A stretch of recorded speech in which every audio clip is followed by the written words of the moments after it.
What's going on, everyone, and welcome to the Full Scope Comic Podcast, where we are here today to talk about Loki Episode 4. And along with me, as always, my brother-in-law, Sam. What's going on, buddy? Hey, everyone. It is a good and happy Wednesday. And it's always a good and happy Wednesday when you have some new Marvel stuff to watch when you get home from work, or even before work, if you are more committed than I was today. Yeah, I watched it this morning, and then I watched it again at lunch, and then a little bit before you got here. Yep, and I watched it, and I said, okay, we're going to do the podcast now, so I'm hoping my memory holds up. I think it will. Trust me. It was a very good episode. Yeah, the last half got me. Before I was like, okay, what? It just seemed, it felt kind of like a cop-out, like, and then, things started rapidly changing. Yeah. And I was like, okay, they got me. It's a good episode. So, let's start.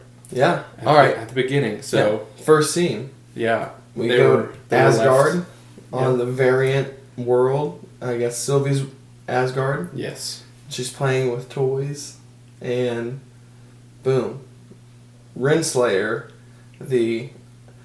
what was it, time cop? I guess back then was there. Yeah. Before Judge Renslayer. Yeah. So you find her little backstory, and they actually showed it flashback. They're like, hey, this is what happened, and she went through the same process that Loki did in the first episode, except she very quickly escaped, it seems. Yes. And apparently from that moment was just on the run, and at some point decided to fight back. Yeah. And man, she would have, obviously she went through a lot because she was being chased the whole time. Yeah, so and she looked, if we can guess, probably, over 10. Yeah. Under 15. Yeah. So preteen. Yeah, definitely a child still. Mm-hmm. So by the time we see her in Loki, probably 20 plus years have passed. Yes. But yeah, how she figured out to hide in apocalypses. Yeah. Like, she doesn't explain yet. She kind of explains it just by saying that was the only place that she could find to hide. Yeah, so from she them. grew up in them. Yeah. So yeah, it picks up where episode 3 left off, that they are stuck on this planet and no way home. And our theories last week was that it was all fake. Yeah. But it turns out they were very much stuck. Yeah. And I guess through the power of love or whatever this may become, yes, that it caused a Nexus event enough to go beyond this apocalyptical barrier. Mm-hmm. And the TVA found him because of it. Yeah. And that's where I was like, oh, man, really? Yeah. I thought that was a cop-out. Yeah, I really wanted something else, because I was like, we just built up this mythology that Apocalypse, it can hide anything. Like, Loki went crazy and did everything he could in Pompeii to set it off. But like, basically there would have been no remnant. So in this, I was like, how would there have been a remnant of, like, them touching, basically? Yeah. So, and I guess Mobius hinted at it, that their unity connection could somehow, like, topple the TVA. So I hope they dig into that more, because the start of that part of the episode, I was like, okay, oh man, they're doing this. But obviously they turn things around once they get back. Yes. Once they split the Lokis up, the story starts diverting and building. We've got some, like, espionage stuff going on. What did you think of Lady Sif showing back up? Oh, yes. That was good, because we still don't know what happened to her. Like, she's alive post-Ragnarok, as far as we know. Yeah. So she's out there in the universe somewhere, so I hope it was their subtle way of saying, hey, we haven't forgotten about her, because obviously she was off doing her own show. Yeah. But the character, as far as we know, is still alive, so it's funny. And even, like, the Groundhog Day situation that Loki was living in, just, it was cool to see how much he could change it to. Each time? Yeah. Yeah. Because at first he was just getting the crap beat out of him. Yeah. It reminded me of Doctor Strange. Yes. In the time loop, like, Dormammu, I've come to bargain. Yeah, I thought it was so strange. I was like, okay, so there's a sacred timeline, but they have time cells where time's looping. Yeah. I was like, that seems kind of sketchy, Mm-hmm. which, builds to the lack of credibility that the timekeepers have in the audience eyes. But I thought it was great comic relief and a nice, pleasant surprise. That they're like, hey, yep, we acknowledge this. She's here. Because she was in Agents of S.H.I.E.L.D. Yep, she was in Agents of S.H.I.E.L.D. For a little bit. And that was... For a couple episodes, yeah. I think it's season 2. Yeah, I know it was early on. And that was probably the most they tied anything into the MCU aside from Hydra. Yeah, So, for sure. I was like, okay, Lady Sif is back in some way, even if it's past Lady Sif. But I think if we're doing time travel, anything's possible at this point. Yeah, I was definitely shocked whenever she showed up because, like you said, you're not expecting that, and they throw them in this. Did you notice that the door was red? Yes, it had a different, I guess, tone. You could say. I was like, what is this? And I'm thinking, he's either gonna go like, because with the red, I'm thinking hell. Oh. So I'm like, he's gonna go to some like hell or something else, and I didn't expect what we got though. And when she walked up, I was just like, holy shit, yes! Yeah. Sif! And I was like, were they together? And it was like, I just want to know how he cut her hair, or how he would have been in the position to do that. Yeah. Like if he just ran up and did it and ran away. Yeah. Or if there was like a relationship or something prior. Yeah. I don't know. That's the vibe I initially picked up, but it could be totally and absolutely wrong.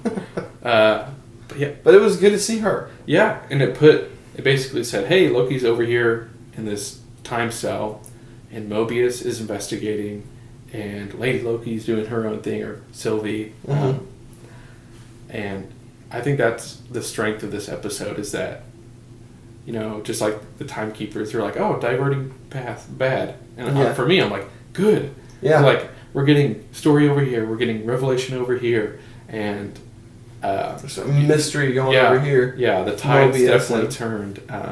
So yeah, as Loki's put in the time cell, Mobius is kind of latching on to what he said. And that's what I like. That Loki got into his head more. Yeah. And was like, open your eyes. Like, yes, the timekeepers are real. And like, oh man, you can tell that he was starting to like think like, maybe he's not lying. Yeah. Maybe he is telling the truth. Owen Wilson did a great job of like, he seems like Mobius the whole time, and just as suspicious as he was even in the first episode. Yeah. But he acted on it more this time. Like, he stole Renslayer's TemPad, and when you watch the film of C20? C20. Yeah. And saw her and was like, oh crap. Yeah. Like, he was right. And I was like, oh yes, the tides are turning. And then they build on it with Hunter B-15, realizing that she's a variant and they're all variants. Yeah. I was like, oh yes, the tides are turning, some stuff is going to happen. And then they all get back and they're kind of like, doors are shut in their face a little bit. Did you get the whenever Mobius is talking to Renslayer, or I don't know if he's talking to Renslayer or B-15, but he's like, we've taken in Kree, Titans, and vampires. Yes. And these two demigods are giving us the most trouble. Yeah. And then when I said vampires, I was like, yes! Connection to Blade, like, let's go! Yeah. Oh my gosh, I didn't even think about that. I was just thinking about, is the other vampire Mobius? Morbius. See? Yeah. Close. Shows you how much I know. I was like, that's a Marvel guy too. Yeah. Yeah. I almost wish they showed more of their prisoners if they kept any. Yeah. But they prune them. Yeah. And what is pruning, really? Yeah. Well, we won't talk about that yet. Not yet? Yeah. All right. But we'll get to that. But they talked about Kree and they talked about Titans, and obviously Thanos is a Titan. I can imagine Thanos getting pulled in by timekeepers. Yeah. Oh my goodness, that'd be hilarious. Trying to use an Infinity Stone that doesn't work. Yeah. But yeah, like you said earlier though, like I had seen a couple theories online that in last week's episode that Loki had the Time Stone, and was using it to reverse time when the building was falling on him, and he used his powers to push it back up. Yeah. And I was like, there's no way that he picked the right time stone to that specific reality. Yes. Or, I mean, I could have bought it that he planned exactly where he was going, he knew what he was going to bring and how to accomplish it, but I think if they're showing me anything, it's that this Loki is much more unprepared than the other Lokis. He's flying on like by the seat of his pants. Yeah, even if he wants you to think otherwise, which is it's both a great move. It's cunning. But it's good and bad that, we're getting a mixture of all the Lokis, and one who feels now and one who doesn't want to feel, and he's thought ahead but he hasn't thought that far ahead. So I think we're getting in every way like the best of both Lokis. Really. Yeah. Well, and that's like we talked about last week. The criticism of this show was they jumped him from 2012 Loki to the Loki that we fell in love with before he died. Yeah. But I think this is like a whole other layer of Loki now, because he's definitely showing more emotion with, especially with Sylvie. Yeah. Obviously, because that love connection that they've had, and which is funny and weird at the same time because it's him. Mobius called it out, like, you're so narcissistic, like you're falling. Of course, you would fall in love with a version of yourself. Yeah, and that's so funny. But would that work? Yeah, I think the universe would implode. Yeah, that's what they're getting at. And I don't know. I guess that's why the Nexus event. That's why the readers were going off on it, like, oh, this is not right. This is not right. Also, follow up to episode 2. I thought everything was getting nuked by like time bombs. So then I was confused that everything was just like back to normal. Yeah, I was like, what happened to all the other branches? Like, I know in the last episode we saw them. A few people leave to go take care of them, and I was like, there's no way they could have... They pruned all those. Yeah, there's no way. Like... Because she bombed hundreds and hundreds of them. That's what it looked like, but... But maybe... Again, maybe they didn't actually do it. They... Renslayer, it's all a ploy. Oh, it's all just... Yeah. So all the people left and, like, fixed what they could, but she erased evidence, I guess. Yeah, and just made it like a straight line anyway, so it looked like everyone did their job. Yeah. By this point, I fully believe it's way more than a straight line. There's probably so many... branch realities. Yeah, there's got to be a ton. Yeah, absolutely. Gosh. There's so many things to talk about and so many implications, and there's so many fun things that we get to talk about. Yeah. I guess one of the things that stuck out was Loki's like, hey, yeah, him and Sylvie are talking. They're like, yeah, what makes a Loki Loki? They're like, it feels like we just lose. That's what we do. And he's like, yeah, we may lose and it may hurt sometimes, but we never die. And I was like, he knows he dies. Yeah. Like, we've seen him die. So I'm like, I guess it's both foreshadowing and I guess a nod to the fact that Loki's future was going to be death. Yeah. In Infinity War. Well, and he said, we don't die, and then at the end of the episode, the post-credit scene, obviously not dead. Yeah. But, like I said, we'll get to that in a little bit. So, what did you think of B-15's, revelation? Yeah, I thought, like I said, I just thought the tables turning, the turntables, was done super well. Because, you want the feeling that makes sense to you to be seen in the show. So you're sitting there and you're thinking, yep, it makes sense that the timekeepers aren't real and that it is propaganda and they're variants. And you're like, you just need people to see that and believe it and run with it. So having Mobius do that and B-15, she's like, huh. She seems suspicious of the other one disappearing and Mobius's answer to that. And I think... Well, obviously she saw what her future, or what her life was before this. Yes, So she obviously was like, is this real? Is this fake? Yeah, she's like, I can't create memories where there aren't any. So I think if that's our baseline, then Sylvie, I was like, oh, she's gonna come back and show everyone, and they're gonna rally an army. But the episode had different things in store. Yeah, things happened so much quicker. I thought more or less the whole season was going to be about the timekeepers and the TVA. And while there's a track that is leading that way still, there's also another track about what happens when you get pruned. Yeah. And what happens when these universes get pruned as well. So I will let you lead as you may. But I think those are the two tracks that we could talk about. Yeah, we can summarize and then talk about it. Okay. So, you want to talk about the post-credit scene then? Yeah, so we got to get there first. So okay. So yeah, they go up. They're taken to the timekeepers, and they were talking weird and they look weird. But I was like, okay, we got to see them in person as it were. And I enjoyed B-15 coming to help in the fight. And just the reveal that as soon as she threw like the sword and I saw sparks, I was like, oh, yep. Fake. And then they power down. Okay, so it's like, oh crap, who's behind the show? Mm-hmm. Like, who's running this? Did you think someone was going to step out? I thought we were going to find out this episode. Yeah. And obviously, Loki comes up to talk about his feelings that I think he's beginning to understand. Yeah. And then he's starting to tell her, and then boom. Yeah, starts melting. Pruned. And I was like, what? Yes. Because Owen Wilson's character Mobius got pruned, and I was like, that was my what moment where the episode turned for me. I was like, holy crap. Like, there's no way. Like, there's no way. Yeah. Yeah, just the way the show treated, I was like, absolutely not. I was like, is Loki going to be the main character, or Sylvie the main Loki now? Or I was like, all these things running through my head. That's exactly what I thought. I was like, okay, so now, like, Tom Hiddleston is out of the picture the rest of the series, and we're just going to be focusing on Sylvie the whole time. But apparently not. Yeah, so Sylvie's with Renslayer, and it's like, all right, you have to tell me the truth. Yeah, tell me absolutely everything, and keeping her alive. And then mid-credits. And in Renslayer, though, she was like, kill me. Yeah, she doesn't, she doesn't want to tell the truth. Yeah, she's got more authority and more knowledge than any of the other variants, even if she may not be a variant. We don't know about her.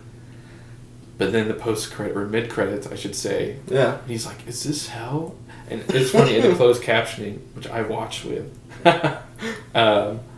it was the Asgardian version, or the, I guess, what is that? Was it the crocodile? The Pantheon. No, like HEL. It was the Norse version of hell, basically. Oh, yeah. Like the same spelling as his sister. Yeah. So, gosh, I couldn't remember Norse mythology for a second. And I was like, okay. And then I didn't think whenever the person spoke that we would get to see them. Mm-hmm. And then when it turned the shot, and it revealed this group of Lokis. 4 Lokis. Yeah, there's a Komodo dragon Loki. Yep. Like a steampunk with a Mjolnir. Yeah, that's exactly what I thought. I was like, it's like a steampunk Mjolnir. Yeah. And then the comic accurate Loki with Richard Grant. Yep, Richard E. Grant, yeah. It's like, how'd this man sneak into the show? Like, where'd he come from? And then Kid Loki. Mm-hmm. And I was like, holy crap, this show just like kicked it up. Yeah. I was like, these last 2 episodes are going to be absolutely insane. amazing. And then in the background, I pointed this out to Josh right before, and I was like, I don't want to ruin it, but I was like, there's Avengers Tower. So now I'm like, all right, so all these realities they pruned, quote unquote, and all these people they pruned. Is it just a trash planet or trash reality? Is everything just going to this one place and this one reality? And like, that's it. So there's tons of Lokis, probably tons of Avengers, all these other people. I don't want to say X-Men because I don't want to be that guy that says X-Men, but could we have X-Men? Yeah, the X-Men. Yeah, that's what happened. That's how they fix the Marvel universe. They bring everyone in and say, "Oh, they were taken out of the timeline, but now we can put them back." In.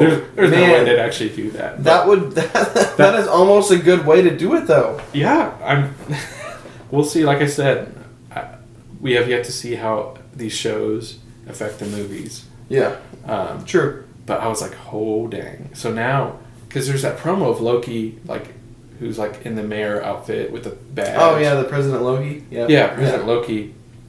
And you see other people around him, and now if you go back and look, you're like, every single one of those people is a Loki. Yeah. And you're like, oh my gosh, it makes so much more sense now. Because I was like, okay, it's all TVA. This is where they're going, and then out of nowhere, it's like it's the Loki show, like Yeah. plural. Loki's. Yeah, absolutely. So that was a great stinger, and I was like, okay, they satisfied me. I was like, okay, TVA fake.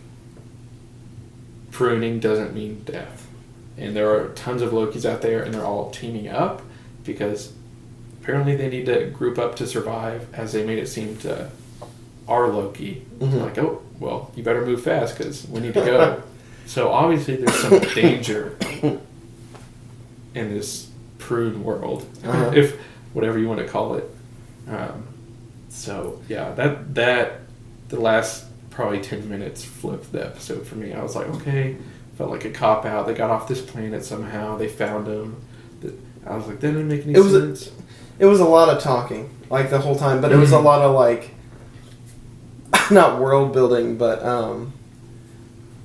just investigating. Yes. It was a very investigative episode. I was worried that the whole episode would be that, and like no movement would happen.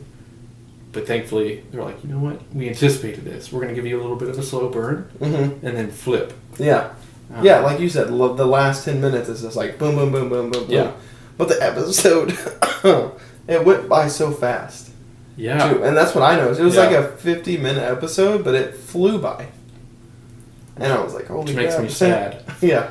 But also excited. I'm like, okay, if they can do this in the last 10 to 15 minutes, what can they do in like 2 fully loaded episodes? Which I hope they run with. But I have a feeling we're probably going to take some time to be like, okay, what's this Loki world, this prune world, and obviously finding out the truth behind the animatronic, like, timekeepers.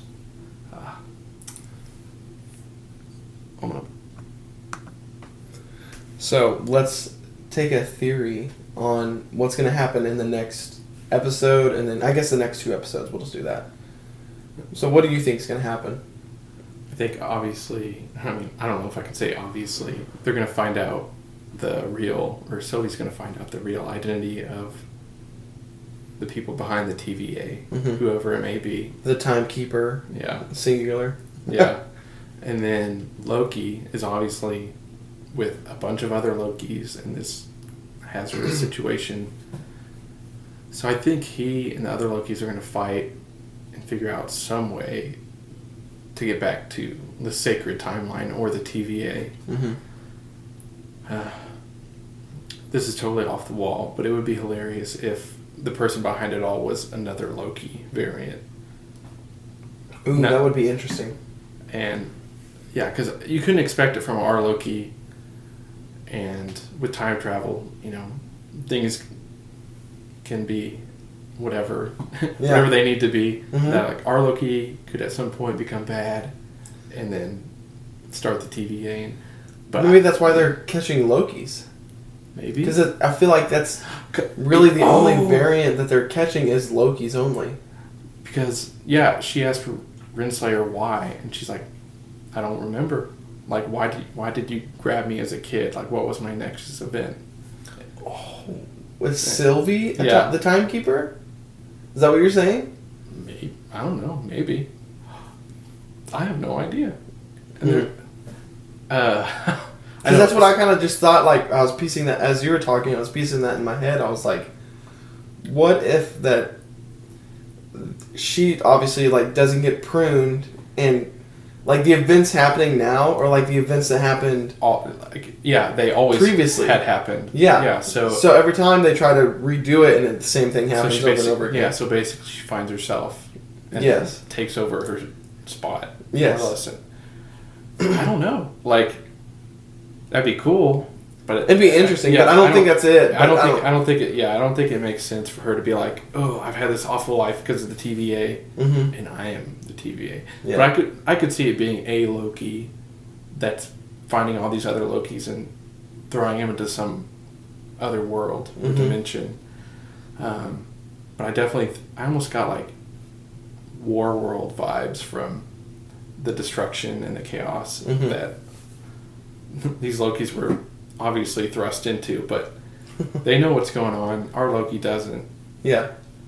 I'm 100% ready to see like what all these other Loki variants are going to talk about and like explain, because it's going to be like, why are we here? Does every variant end up here? Does every variant as a whole, like not just Loki's, or is it just Loki's only? Like, is Mobius variant there? It's just Loki world. Yeah. Yeah, just with almost how carelessly Mobius was pruned, I'm like, come on. Like, he's got to be alive somewhere. Yeah. Maybe he even talked about the jet skis in this episode, which I loved, because me and Josh theorized last week that maybe he did have a life where he rode jet skis. Yeah. And I think even he probably realized that in this episode. Like, that's why I love the jet ski magazine, Yeah. is because my previous life was jet skiing, or something to deal with jet skiing. Yeah. Yeah, the line and play between him and Renslayer, where she's like, hey, where would you go if you could go anywhere at any time? And he's like, I can. He's like, right here is good. And then when he comes out with Loki, basically half the episode later, he's like, you know what? I wish I could go back to before you guys shook me. And I was like, oh, yes. Yeah. And then, as soon as he said that, though, I'm like, he's about to get pruned. Yeah. He didn't even try to stop it. Yeah. Valiant, I suppose. But, yeah, I think surely there's got to be some post-prune resistance being built. Because obviously most of them probably don't know the truth behind the timekeepers, or if they do, they're in a place where they can't get the truth out. And I think that'll be like the end of episode 5 to the beginning of episode 6, is like the transition on how to get out of wherever they're at to them back to the main timeline. And then they go to war with whatever TVA's left. Kind of thing. Yeah, I think it's kind of a nice build-up of like, hey, the TVA's bad, but Loki's kind of bad, so we're going to find this other Loki, and then the transition of like, oh, these Lokis are just trying to survive, but the TVA's, now we know it's sketchy. It may not be bad, but it's sketchy. And then this episode is like, okay, TVA's bad, this is fake. Yeah. These Lokis are trying to survive, one's trying to figure out the answers. But in a way, it feels like the TVA has been defeated. So for them to come back in the next episode and say, you know what, like the real mastermind's still out there, the TVA is bad, we got to figure it out. Yeah. And like basically wrap up season 1 with the culmination of the suspicion that started in the beginning of Loki being like, hey, these are gods, like that shouldn't be gods, basically. Yeah. They shouldn't be deciding this for anyone. Like, and his skepticism and calling it propaganda. Yeah. It's like, it's definitely. Yeah, in this episode, when Hunter B-15 looked at the sign, you're like, you could tell what she was thinking almost. Like, wait, have I believed that? Like, I've pruned people and like sent them away without knowing. Yeah. So. And that definitely shows you, like, that sets it up for the post-credit scene. Like, did they really get deleted? Yeah. Yeah, so you got to delete them all. Yeah. But yeah, I happily wait to see what's in store for us next week. Yeah, next Wednesday can't come quick enough. Yeah, I know, it's every time. So even with like half and half episodes, like this week felt like it was, like it's crazy how much the second half can like shift your opinion of the first. Or I guess overshadow. Yeah. I'm like, it's still kind of weird that the Nexus event happened even after everything. It's kind of weird that Mobius took too long, or like took so long to realize as he did. Yeah. And that Loki, or I guess Sylvie didn't say, or like didn't do more once she got back. Yeah. Like they both just kind of accepted their fate and were like, okay, we're going to go see the timekeepers. Yeah. And then they were saved. Like I had no, like what was their game plan if she didn't show up? That's what I want to know. But I guess she must have planned it because she was with Hunter B-15, so yeah, I guess that answers that. Yeah, when they went to back to Roxxon, and B-15 saw her future, which was like the episode kind of it wasn't like emotional, but there was a lot more emotion in this episode from B-15 because she was like, after her enchantment, she was like, I looked like I was so happy, and she's like crying, And then Loki even tears up when Morbius gets pruned. Yep. And, there's just a lot of emotion, and I think it gives this Loki more of a depth as well. Yeah, but as much as the episode ended on a downer, it was also, very optimistic. Loki's alive. Yeah. Sylvie's alive. Yeah. She's going to get down to the bottom of it. And, we both know they're capable. And more than that, we don't know. Yeah. Because it feels like they've exhausted every option, that they've at least showcased. We know about Loki's powers and Sylvie's powers. We know about Timekeeper tech and all that, but we've never seen someone come back from a pruning before. Yeah. Which I'm saying it's going to be so freaking cool to see how these other Lokis come back into the main timeline. Oh my! It would be so funny if they reenacted the portals from Endgame and hundreds of Lokis just pour in to the theme of portals from Endgame. Obviously not going to happen. But yeah, but that would still be great. Yeah, I mean, you have Loki just pour into the TVA and just take it over, and then President Loki. Yeah. Well, maybe that's what the future holds, is that there's nothing but Lokis that run the timeline to however they see Which fit. Is dangerous. And he's like, you know what? X-Men. Daredevil. Here's some more vampires. Yeah. We get Morbius now. Yeah, well... Here's the Sony universe, Venom. Well, I mean, I think they did say they're building towards showing how the universes are connected. Mm-hmm.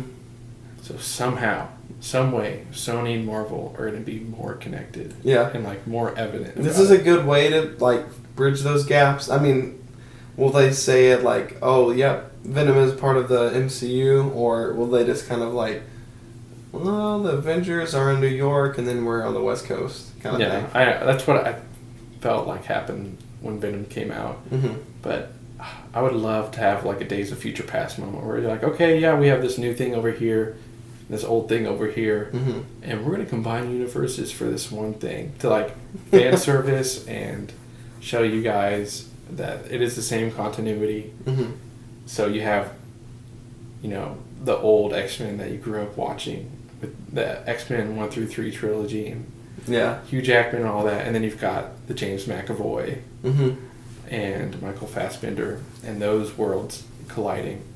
So I don't know if they're going to build a universe where it's hey, we acknowledge they may not be the same, but they're going to be together for this bit. Yeah. Or if they're going to be separate, if right now Venom and the Spider-Man universe. Yeah. Very much is.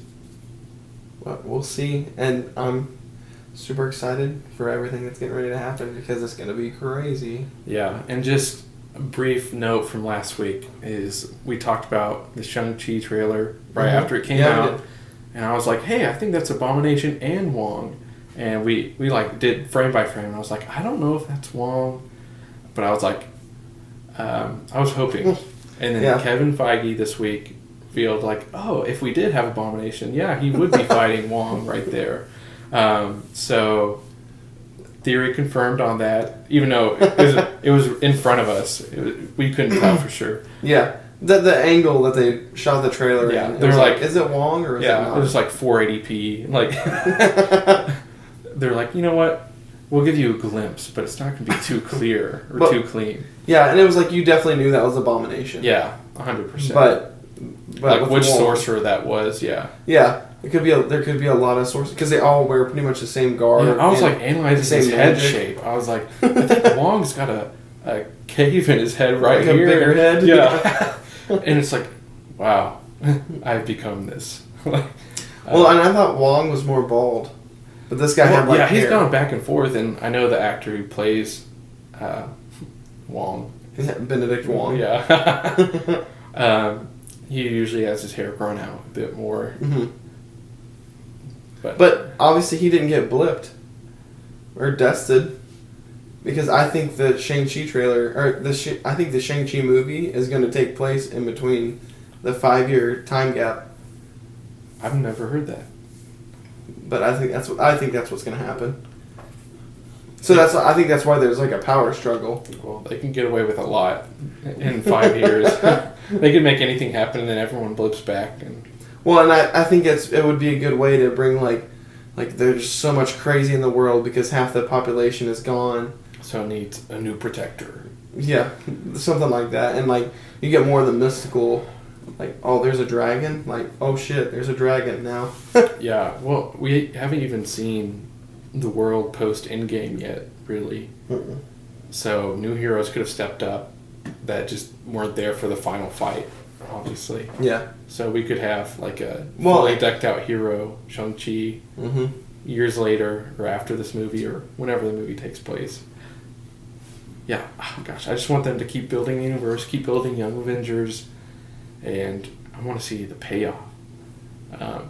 Which, I mean, for Endgame and Infinity War was almost 24 movies. Yeah. So I guess patience is virtue. Yeah. But with Loki, you know, I'm super happy with what we've got so far. The show is definitely still my top show. And I think this episode was... I think episode 2 was my favorite episode. But this is like, it goes episode 2, then this episode. Yeah, for me, yeah. The last part of this episode, I was like, yes, yes, yes!